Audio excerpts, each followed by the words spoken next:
Mabilisang balitaan, komprehensibo at totoo sa loob ng 1 minuto. Simula na ang Diskurso Tidbits. Bongbong Marcos at Sara Duterte alanganin, parehong may banta ng impeachment. Hustisya ba ito para sa bansa o bangayan lang ng mga paksyon sa gobyerno? 30 milyong pisong racket sa BFP binisto ni Remulla. Pati ba naman fire extinguishers pinapatulan na rin? Garapala na talaga ang korupsyon. Bagger sa isang mall sa Cebu arestado dahil sa pagnanakaw ng pakete ng condoms na nagkakahalaga ng 387 pesos. Tingnan mo nga naman ang hustisya, ang bilis. Pero pag malalaking tao ang sangkot, biglang nagiging malapagong.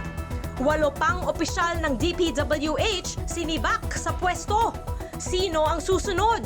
Kaninong pangalan ang gusto mong makita? Balitang mabilis, komprehensibo at totoo. Yan ang Diskurso Tidbits. Basahin ang tungkol sa lahat ng yan at sa marami pang ibang nakatutuwa at makabuluhang balita sa diskurso.ph.